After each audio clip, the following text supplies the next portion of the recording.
Welcome, accounting boffins. You with Ashraf Patel and the team. We're busy with cash budgets.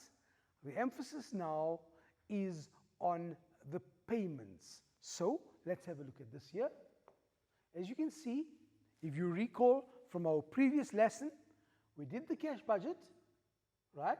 We sorted out the receipts in terms of the cash sale and the credit sale. Remember, just a quick recap, the credit sale was dependent or was needed to draw up your debtors collection schedule. Right, now we're looking at the payments. Obviously, your cash payments would just slot into your cash budget because it's your cash payment of merchandise that was purchased. Like your cash sale was a component that went straight into the cash budget, your cash payments under the payment section of your cash budgets will slot in. However, what happens now with the creditors' payments? Now think about this. If my debtors collection schedule was dependent on credit sales, my creditors' payment schedule will be dependent on credit purchases. So, important for the creditors' payment is your credit purchases. Okay? So once we have that sorted out, we can now move on. When it comes to our creditors, obviously, due process needs to be followed. Number one, what do? A business usually negotiates with its creditors on one, how much time is allowed to pay back, and two, the amount owed to our creditors. Now, what do we normally use as a basis for working? Remember with debtors we said, we expect our debtors to settle their accounts within 30 days, right? Very often, what is negotiated with our creditors is a payment period of 60 days. Now the question is, why 30 from your debtors and 60 to your creditors? Very simple. You expect your debtors to pay you within 30 days, so you have the cash available to meet your obligations, and therefore the longer term you negotiate with your creditors, the better for you. However, you could get creditors that insist that you settle within 30 days as well, right? But that obviously will be entirely dependent on the question that we are dealing with. But ideally, what do we want? What we'd expect is debtors to pay us in 30 days, and we settle our debts within 60 days with our creditors. Okay. Now, when you're preparing the cash budget, you must also calculate the payments to be made to your creditors, right? Like I alluded to earlier on, what's the most important component when you are working out your payments to your creditors? The most important component is your credit purchases. However, that credit purchases will also be dependent on your sales. Now you must be thinking, has Ashraf got his facts mixed up here? Why is he talking about sales? Remember, a business usually uses what we call base stock. Let me explain base stock to you, so you have an idea of base stock. In a very simplified manner, if that is your trading stock account, if you start off with 100,000 at the beginning, you hope to end off with 100,000 for the next month. This is what we mean by base stock. Whatever you start off the month with, if you sold to the value of 70,000, as you can see here, then it means that you have to purchase 70,000 in order to maintain base stock. So the stock that you start off with at the beginning of the month is the stock you must start off the next month with. That's what we mean by base stock. So obviously, guys, you can clearly see that whatever you have sold is what you need to purchase. So therefore, the importance of understanding the steps in calculating the credit purchases figure. So when we are paying our creditors, like we drew up a debtors collection schedule when it came to the debtors, the receipts from our debtors, by the same token, when we're drawing up our creditors' payments, we need to draw up a creditors' payment schedule. Right? So you got it. Debtors collection, you needed your credit sales. Creditors payment, you need your credit purchases. But it's not just the credit purchases that you require. You will have to use the information that you are given in order to arrive or in order to calculate your credit purchases, and then you will be able to work out your payment to your creditors. So, if this is the question that we have, again, let's ascertain what information do we have. We are told that we have red traders and they are giving us the credit purchases. In other words, they've already given you the credit purchases figure, but don't expect that to happen in the exams. Why? Because generally, in the exams, you're not given the credit purchases as a straightforward figure. You are, in most cases, expected to calculate the credit purchases. And once you've calculated the credit purchases, you can then go on and do the creditor's payment schedule. But in this case here we have the information. There's my actual credit purchases for January, February, and March. And there's my budgeted for April and May. So once again, we have our credit purchases, meaning it's much easier to calculate since you have the credit purchases figure. Okay. You are told that 60% of the purchases are on credit, right? And your creditors are paid after 60 days. That means 2 months after the month of purchase. Okay? That's important.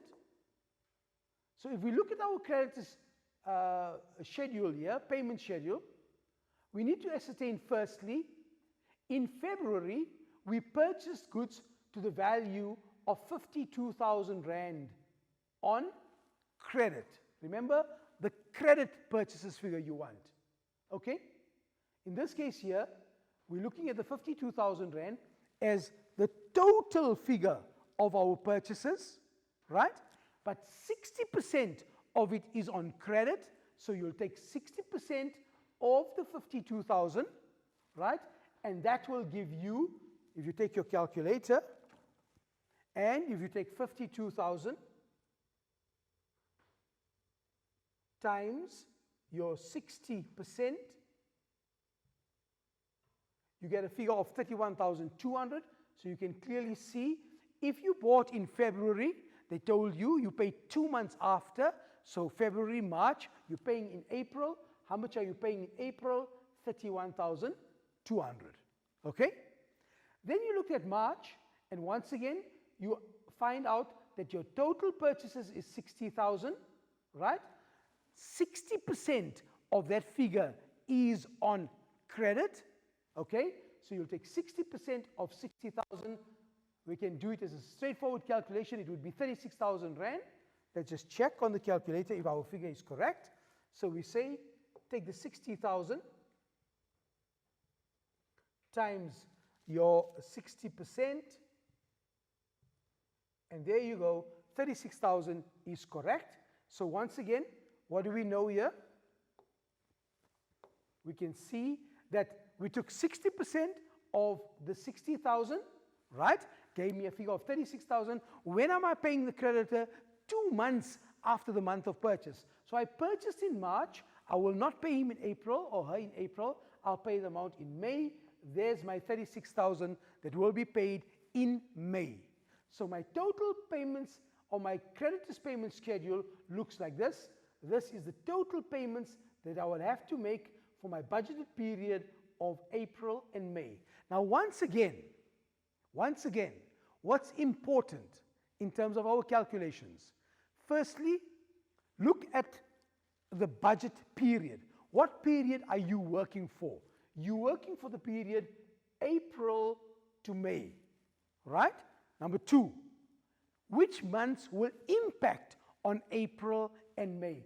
Clearly you can see, if you had bought in January, you would pay February, March is your first payment. So that doesn't affect my budget period. But looking at February, does February impact on my budget period? Certainly it does. Why? You bought in February, right? You will only pay not in March, but in April. Therefore, you see February first payment due in April. Then you look at March. How will you've purchased in March. Will you pay in March? No. Will you pay in April? No. Will you pay in May? Yes. Why? Because that's the terms that you have negotiated with your creditors. Okay, so there's my March payment to be made in May. Clearly you then add up, and this is the total amount that you've drawn up from your creditors payment schedule. And definitely,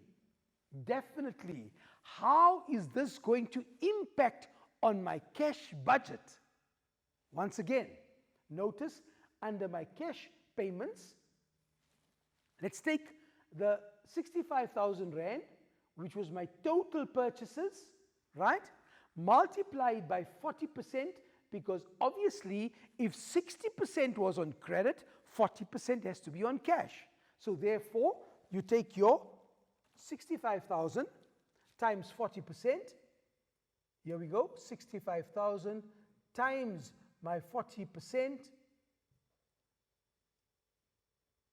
65,000 times my 40%. And that gives me a figure of 26,000. Here you can see is my 26,000. There's my 26,000, which is my cash purchases. Now remember, once again, draw a distinction between total purchases, which is the cash component, which is the credit component. Cash component in the month of sale, so in April, there we go, we've got the 26,000. And obviously, if you look at the next one, which was your 70,000, 40% of 70,000 will give you your 28,000. That is, these two figures here, guys, are your cash purchases. Now, once again, how do we remember this? Cash purchases go directly into the cash budget. Obviously, you're going to show your calculations as to how you got those figures. But your payments to your creditors, these figures are coming from where? They are coming from your creditors' payment schedule. Can you see? 31,200. Let's see. There we go. 31,200. What was the next month? May. 36,000. Watch here. There's your 36,000. So once again, if this was being marked in the exams, this is marked. These marks here, the cash purchases, are accuracy marks because the calculation is made in the cash budget. However, your creditors, your payments to your creditors are figures that you are getting from something that you've done already. Remember, you've already drawn up the creditors payment schedule. And because you've drawn up the creditors payment schedule, you're just going to take those figures and transfer them into the main budget. As you can clearly see, with the 31,200 and the 36,000 are amounts that you've already calculated. Okay, so now, if we have to summarize this segment of our lesson, two things would affect your payments: your cash purchases and your payments to your creditors. Cash purchases would be that percentage of your total purchases that were made for cash. Your creditors your payments to your creditors will be dependent on your credit purchases. So take your purchases, break it up into two parts, cash and credit. Got it? Once you've ascertained that, the cash purchases, like you've seen, go straight into the cash budget, the percentage that was purchased for cash. But your payments to your creditors, you now look at the terms of your creditors. What have you agreed with your creditors? You have agreed that you will pay them 2 months after, and therefore you then make the calculation dependent on your calculations. So clearly you can see here that in order to determine your purchases, you will also have to know your sales. Why? Because based on your sales, you will calculate your cost of sales. And once you've ascertained your cost of sales, that will then determine how much goods you have to buy. Right? So I'm sure we've piqued your interest with regards to the creditors payment schedule. You want to know more? Take a quick break and we'll see you just now.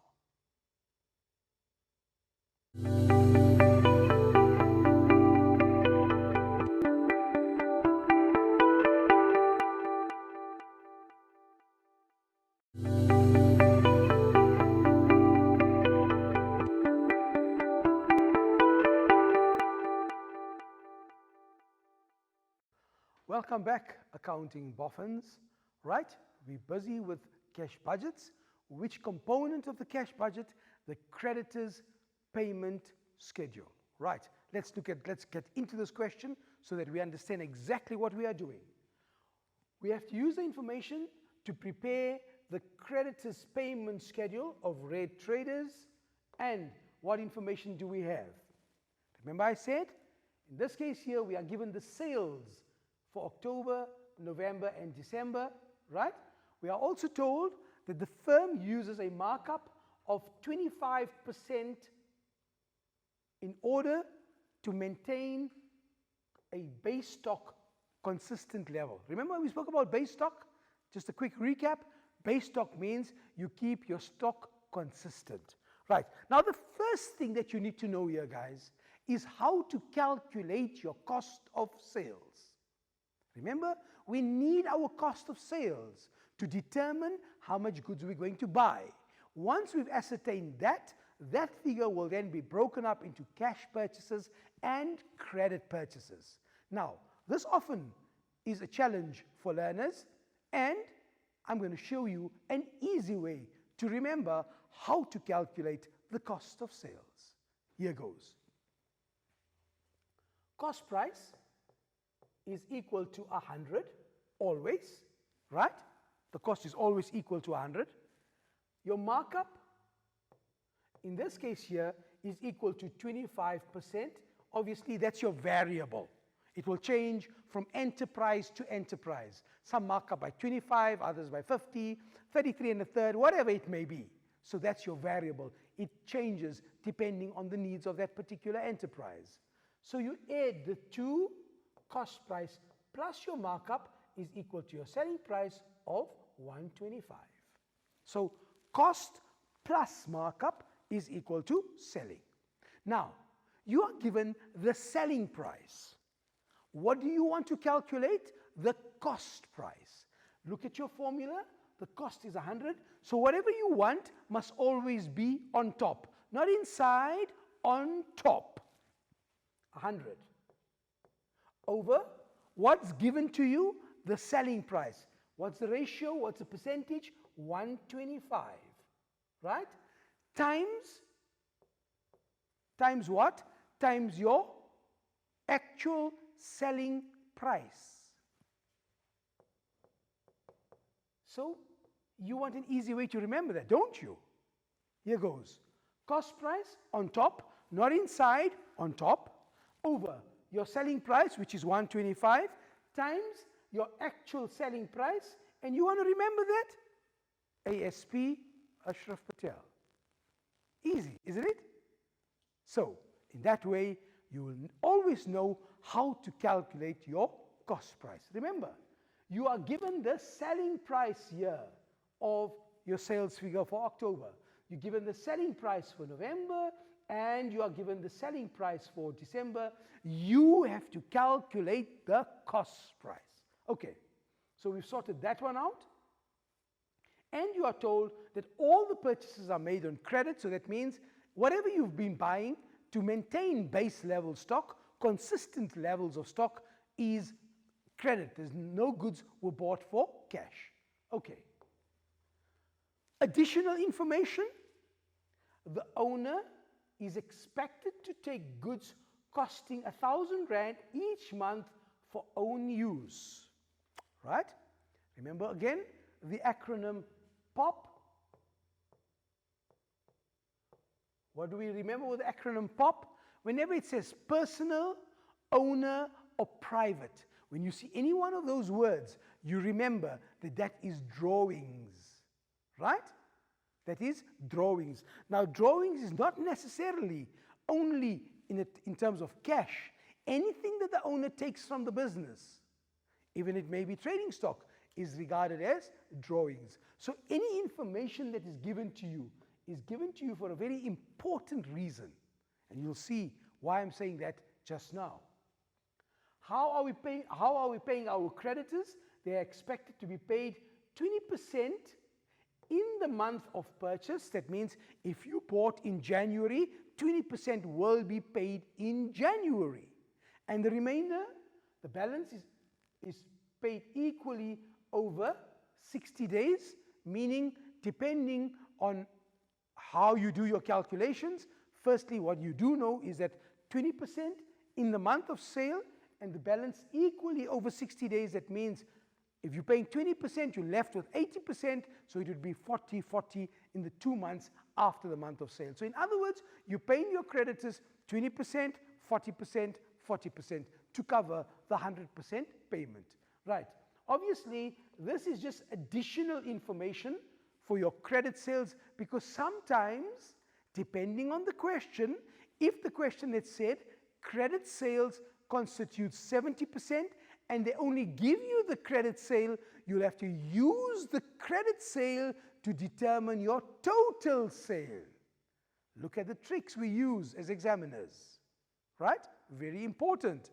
If you are given credit sales, then you have to convert the credit sales to total sales and then work out your cost of sales. So important, you need to determine the cost of sales on total sales. Right. So this is a grid that we have to complete. Right? We're given the months we're working for, October, November, and December. We start off by saying, firstly, let's take the information. We've got our sales figure for October, which is 70,000, right? We know that the markup on cost is 25%. So immediately, what did we say? Let's recap. 100 over 125 times 70,000 over 1. Let's do that calculation. And here we go. We take 100 times 70,000 divided by 125, and you're going to get an answer of 56,000. What is the 56,000, guys? The 56,000, as you will see here, there we go. There's my cost of sales of 56,000. So once again, important, you use your markup to determine your cost of sale. Your cost of sale is dependent on your total sales, right? Depending on the information that's given to you, if you are given total sales, not a problem. If you are given credit sales, convert it to total sales and then do your calculation. Right, the second calculation that we're going to do is the 75,000, and obviously on the 75,000, same procedure, 100 over 125 times 75,000 over 1 will give you a figure of 60,000, right? And then the third one, obviously, is your 90,000. Let's do the calculation so we can see. On 90,000, there goes, times 100, which is your cost price, divided by your selling price of 125. Okay, there we go. And your answer is 72,000. Let's check our answer there. Perfectly in order, 72,000. So what have we done? We've ascertained our cost of sale. Got it? There we go. We've got our cost of sales for October, for November, and December. Now remember what we said. Why do we need the cost of sale? Because the cost of sales will indicate to us how much stock we must replenish, how much stock must we buy. It's dependent on the cost of sale, right? I hope you understand that. So clearly you can see, when it comes to the creditor's payment schedule, important, cost of sale. Then, once you've ascertained the cost of sale, in this particular question, it's saying all purchases are on credit, but it may not necessarily be so. You may get percentages where you have to break up your cost of sales into cash purchases and credit purchases. But for our example, all purchases are on credit. Okay, so we've got that one there. In our additional information, we were told that the owner is expected to take goods costing 1,000 Rand each month for own use. Watch this here. In my trading stock account, right? I've got my cost of sales on the credit side. Obviously, when I'm selling goods, what's my double entry? A debit to cost of sales and a credit to my trading stock, as you can see there, right? We've calculated the cost of sales. But in addition to that, the owner is taking 1,000 Rand worth of stock every month. So clearly, if I remember correctly, our first month's calculation was 56,000. So let's do that, just to show you that the cost of sale was 56,000.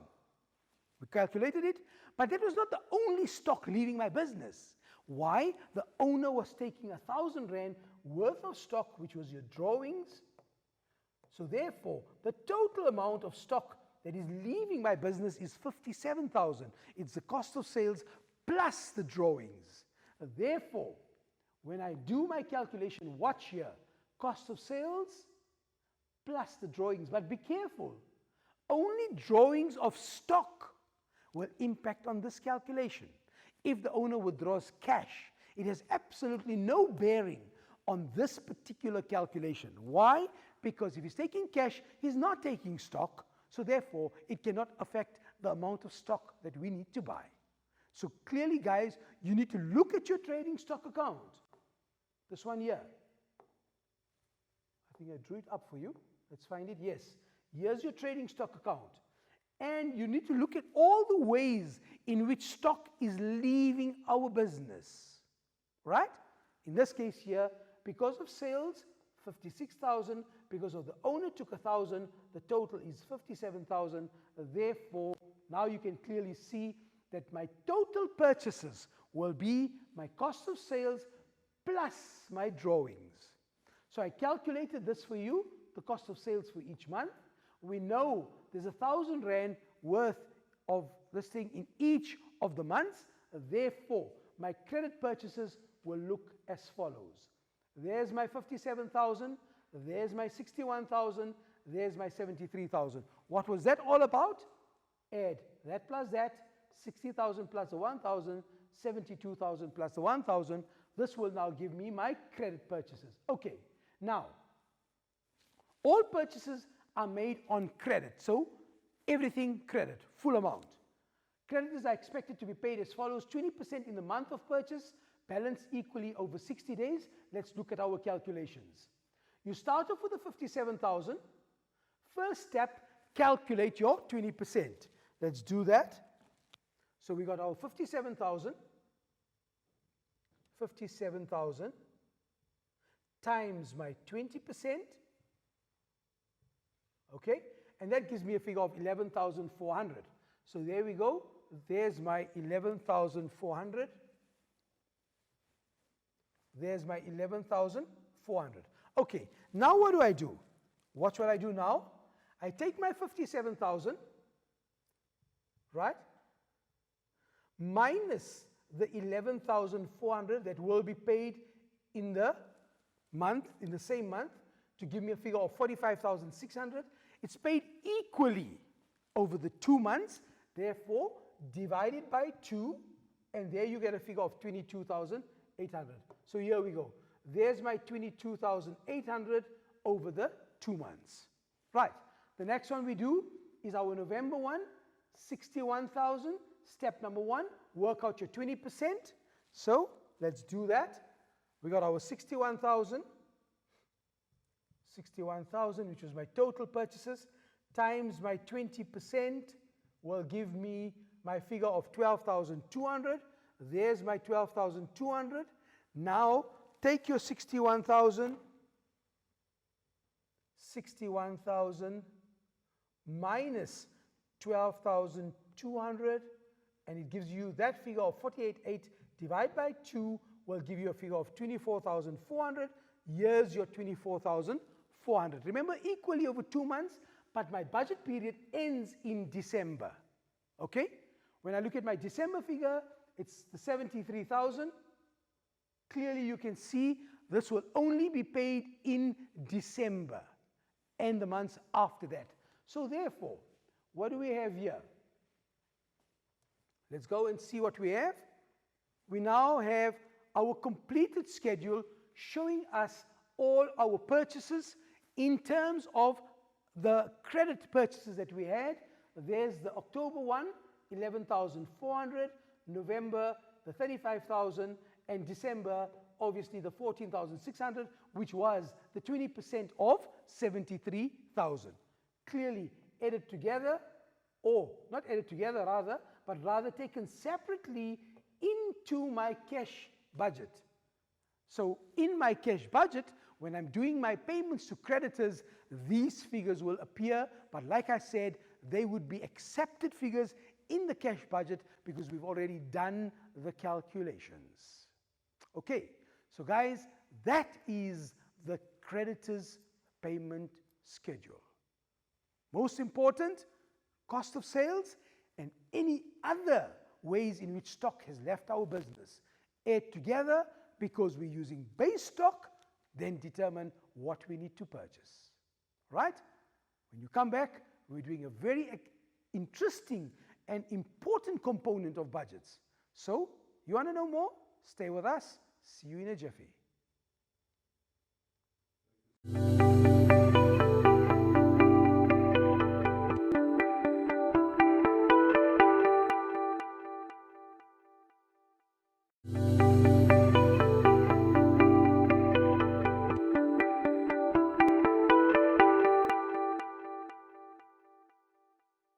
Welcome back, accounting boffins. Yes, we're dealing with cash budgets. We've dealt with, in previous lessons, we dealt with the debtors collection schedule. In today's lesson, our emphasis was the creditors payment schedule. However, that's done and dusted. We're moving on now to a very important consideration, and sometimes often overlooked by learners. And you will notice that in papers, especially in grade 12, and obviously it can appear across the spectrum, any accounting paper, the interpretation of a cash budget is of extreme importance. Right, now, if we look at the following, internal control. Firstly, before we even look at internal control as it relates to budgets, what is the purpose of internal control? The purpose of internal control is to safeguard the assets of a business. I'm going to repeat that because of its importance. The purpose of internal control is to safeguard the assets of the business. Okay, now, how does it relate to budgets? Watch. A good system of budgeting should ensure, 1, effective control over expenditure and prevent the business from overspending.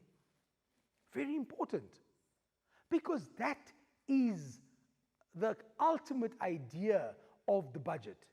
You've allocated a certain amount to be spent on a particular expense. Yes, within reason. If you are slightly over the budget or you've overspent the budget, watch the terminology I'm using. You've overspent the budget, meaning you've spent more than you allocated for, then definitely it needs some kind of inspection, some kind of looking into why did we do that. And if there's a good reason for it, no problem. But if there's abuse because of whatever reason, then definitely that needs to be investigated. And this is something that's applicable in our daily lives as well. That's why we say accounting is a life skill. When there's overspent on the budget and there's good reason, no problem. But if there's abuse or there's something untoward, then definitely it needs looking into and it needs action to be taken to correct the wrong. Remember, you have to prepare a realistic budget. When I say realistic, you need to be fair. You need to look at all the factors that could affect your budget. And looking into it, you then determine whether your budget is realistic or not. So at all times, try to make sure that you prepare a realistic budget. Also, that once you have prepared that budget, it is implemented. Like I said, it's one thing preparing a budget and leaving it on the shelf. No, the budget must be referred to on a continuous basis to see whether you are complying with what you set out to achieve. Remember, it is a plan that you have drawn up, okay? And it is very important for that plan to work, is to continuously look at it to ensure that you are then meeting the requirements of what you have proposed or forecasted in your budget. What else should a good budgeting have in it? You should ensure that the budgeted expenditure is authorized and the policies of the business are adhered to. Extremely, extremely important.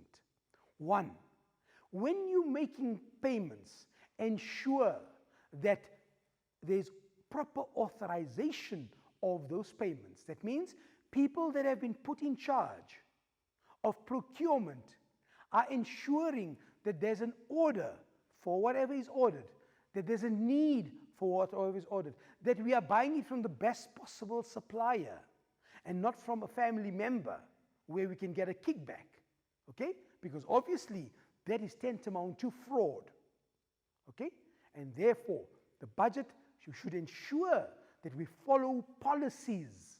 Remember, we have policies in our business, and we must follow those. We must adhere to those policies. Budget should be reviewed on a regular basis to ensure that the staff implementing it effectively and to identify financial problems early. Definitely. Look at your budget, revisit, review. Is it realistic? Yes, it's realistic. Is it not realistic? Why? What happened? Simple example.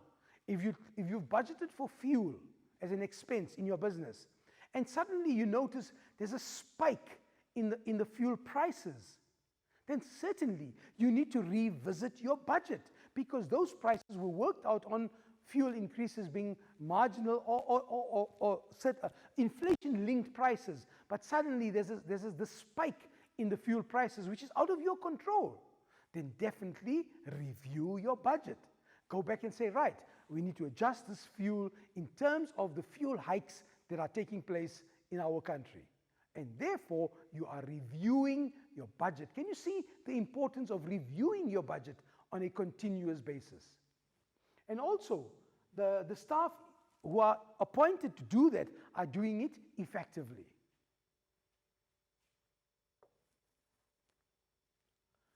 When you are doing your budgeting, it is important that the monitoring of payments according to the budget classification. What does this mean? It means that when you are making your payments, look at what has been allocated and for what it has been allocated. That means control, internal control. We can't overemphasize the importance of internal control. In any business, it is important to have internal control processes in place. Why?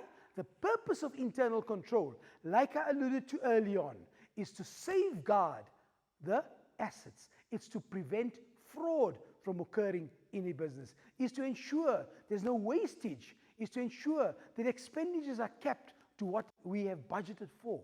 So all of this will fall within the ambit of internal control.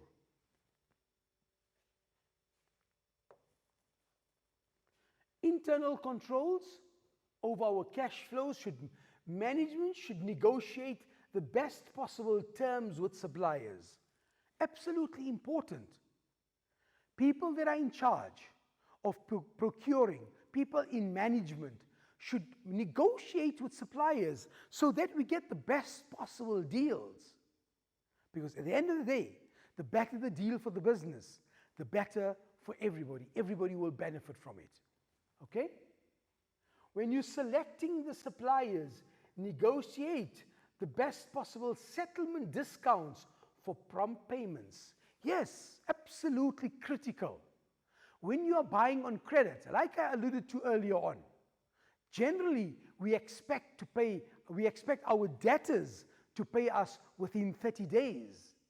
However, when we negotiate in terms with our creditors, we negotiate in such a way that we get the best possible terms. Because remember, the longer we have to settle our debts, the better for us.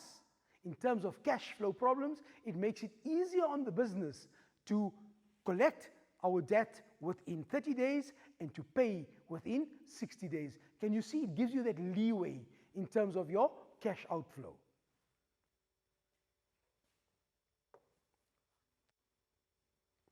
When we're controlling, make sure that management of stock on hand so that cash is not tied up in too much inventory in the storerooms. Okay, yes, obviously, if certain merchandise is available at a good price and that merchandise is not something that will become obsolete or is not merchandise that will go out of fashion, it's something that there will always be a need for. Yes, we can buy because the price is good. However, take into consideration that you are tying up your cash in the stock. And if perchance something happens and you are unable to sell that stock, your cash will be tied up in an asset which you cannot convert into cash easily, because certainly there's a downturn in the economy. People are limiting their expenditure, and that particular product that you are selling now, there's no demand for it like there was before, so you're sitting with stock tied up in the form of cash in your warehouses. And that's not all. When you're sitting with excess amounts of stock, remember, it's the insurance of that stock which will also increase because the value of the stock is increased. That's not all. When you're looking at that stock, you're also looking at the possibility of theft. So the control over that stock increases. So yes, you have to find the optimal level of stock holding to ensure that you have a good control over the stock in our business. User-friendly ordering systems so that customers can easily buy goods. Very important. Make sure that you have systems in place where a customer does not leave your business without the goods that they require. So you have to strike that balance, right? You can't keep too much of stock, you can't keep too little stock. You need to ensure that you have systems in place. A particular item is selling out fast, order that on a more frequent basis, right? So that you do not lose the customer. Because once the customer walks out, that's the end. They're going to buy that item from another business and you've lost out on a potential sale.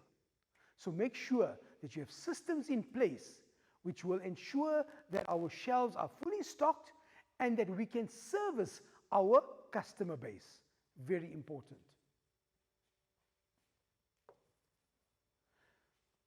Timely delivery of goods to customers to ensure early payment from them. If you are delivering the stock late to your customers, obviously they're going to feel that they can take the time to pay you as well. So in that way, you must ensure that you deliver your goods on a regular basis, timelessly, so that customers are then expected to pay for those goods on time as well. Targeted advertising and marketing to ensure that the business attracts the best and the most reliable customers. Certainly very important. Market yourself, right? And advertise your wares. Very often, on a lighter note, if you tell somebody this, and you tell them, it's pointless winking at somebody in the dark because they can't see you. By the same token, if the customers don't know what you have available, how you market yourself, how you advertise, will definitely impact on your sales. Remember what we said. The idea is to increase our sales and eventually make sure that we make maximum profit that we can make.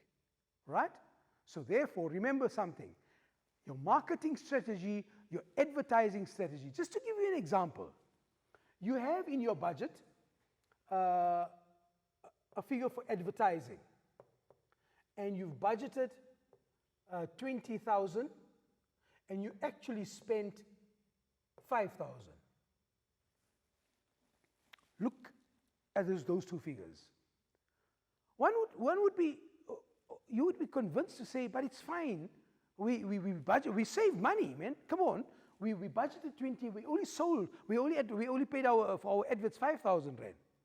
Is that a good thing? Not necessarily. Why not? You will notice in this instance here, it's going to have a direct impact on your sales. You've budgeted 20,000. Use the 20,000 in your budget. Why? Because by advertising correctly, by marketing correctly, you're going to attract the customers, and you're going to attract the best consumers who would then be of benefit to our business. So yes, it is important that you look at the context of the situation when you are commenting on whether we have clearly, in this case here, we have underspent the budget, right? Another one that you can think of is repairs, right? We've budgeted 15,000 for repairs. We've only spent 8,000. One would say we've saved money because we budgeted so much. But what's the effect of not doing the repairs? Your motor vehicles may break down. You may be faced with bigger challenges in the long run. So when you're drawing up a budget, you've drawn it up for a specific purpose. Ensure to the best of your ability that you spend what you have budgeted for. Okay? Make sure that we have control of our debtors. Make sure that our sales agreements are in place.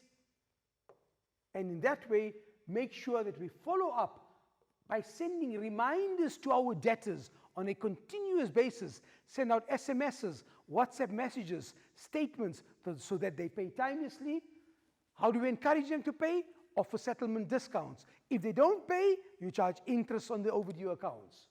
Make sure that your accounting records are up to date. Also, a very important aspect of internal control. Guys, we've emphasized internal control with regards to budgeting. Like I've alluded to earlier on, make sure that you are able to do exactly what is expected of you, and that is an interpretation and an analysis of a cash budget, debtors collection schedule, creditors payment schedule.